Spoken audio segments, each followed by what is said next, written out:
Greetings, Golden State CMA ears and club management enthusiasts. I'm Greg Patterson, President, CEO, and sole employee of Tribal Magic, my speaking, writing, and consulting business here in Los Angeles, California. This video, another in my management short series, is a 10-minute discussion of a management issue that every leader will experience with principles and practices they'll want in their managerial toolbox. In this video, I'll be discussing politics and the tools managers need to survive and thrive in the politically charged world of club management. Let me start by saying organizational politics matter lots. Have you lost your job recently? I know someone who has. Got the axe in spite of brains, experience, and a fluency in numbers, administration, and operations. Failed to sell a great idea or stop a bad idea from happening. Chances are politics has something to do with your victories and defeats. So you should be asking yourself, what are politics? And what can I do to do politics better? First off, let me repeat this. Politics is an art form. It is the art of decision making within a group or community when there are conflicting opinions about the decision to be made. Let me repeat that. Politics is the art of decision making within a group or community when there are conflicting opinions about the decision to be made. Politics are needed to make things happen and to make those happenings stick.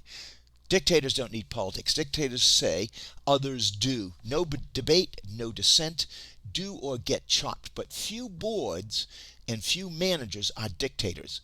And because they are not, political skills are a critical must-have to survive and flourish. Politics is an art form driven by relationships. And relationships are fueled by emotions. If people like you, they'll be receptive to your logic and inclined to agree. And if they don't like you, they'll find a dozen reasons not to agree. Politics is an adventure, a journey filled with risk and uncertainty.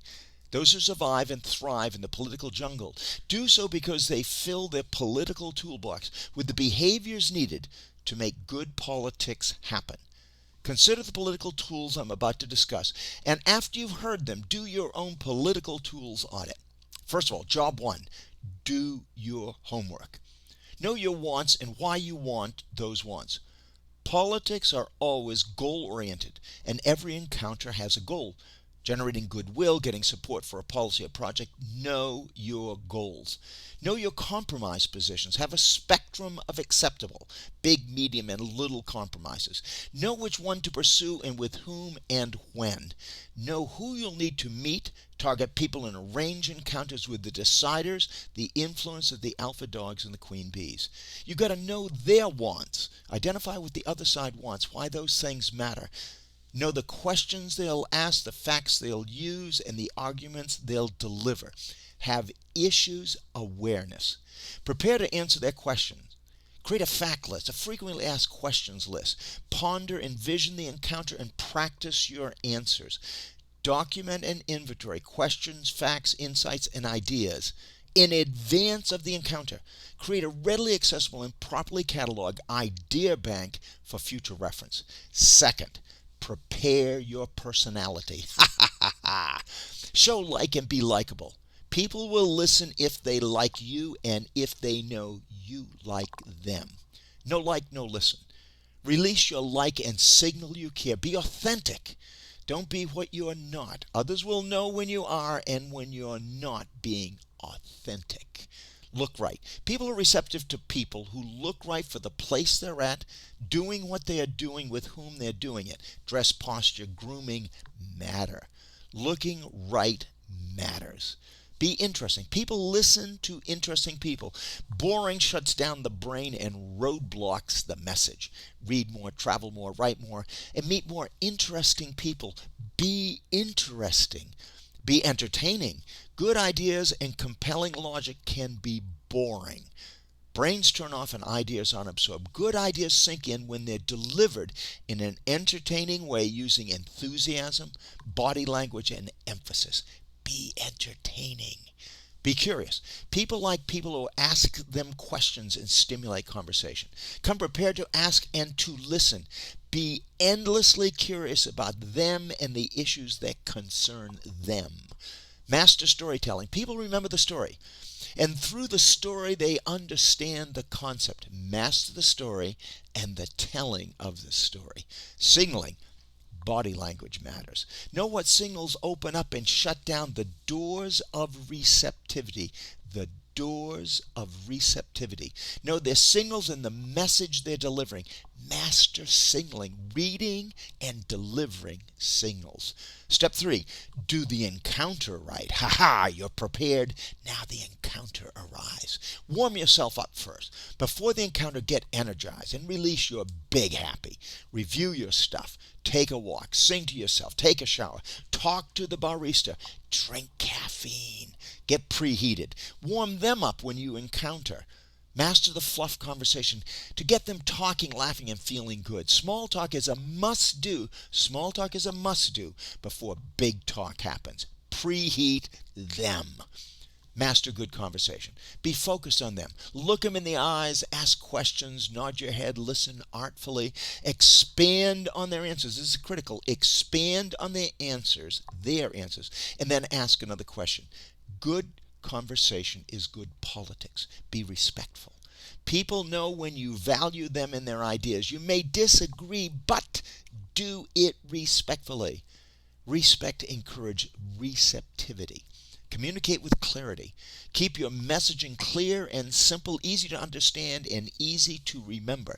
Think clearly and communicate clearly. Focus on them. This is when you're having that engagement. Focus on them. Show interest in their thinking, in their needs, wants, and expectation. Give focus to others and win friends. Turn that cell phone in your pocket off. Avoid sarcasm, because sarcasm hurts the target of the sarcasm.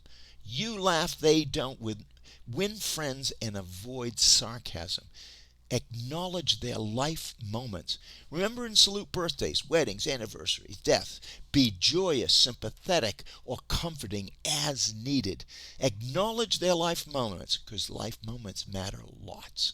Welcome their questions. Ask them to ask you questions. Signal that you want to hear their questions. And when the questions get asked, welcome those questions with enthusiasm. Validate their message. I heard you and appreciate what you're saying. Be receptive to their message and give credence to their thinking. Validation keeps their defenses in check and their receptivity pathways open. Avoid cornering. People who are put into a rhetorical corner get nasty, stop listening, reject everything you said, and will come out fighting. Avoid hot buttons. Know what issues, ideas, and comments will agitate and enrage them and will enrage you. Negative emotions will shut down the conversation. Know your hot buttons and their hot buttons and avoid both. Defend respectfully. Anticipate the negatives and the reasons they'll give. Acknowledge their points and counter in a measured, reasoned way. Never attack. Keep your emotions in check. Defend respectfully. Be willing to compromise. Accept that you won't always get what you're hoping for. Know how much you can move before you've lost everything. Be prepared to compromise. Prepare to negotiate. Every political encounter is a negotiation. You've got ideas, they've got ideas. Accept the give and take. Prepare to negotiate. Educate without lecturing. You know what needs to be known, facts, issues, insights, and you need to convey those insights in an interactive, Socratic fashion. That is, ask questions, right? Don't lecture. It's boring and counterproductive.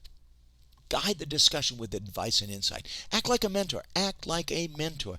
Give them understanding and guidance. Deliver the nudge, but let them arrive at the answers themselves. Good mentors ask questions. They provide advice and insight, but they let the person they're talking to make the decision.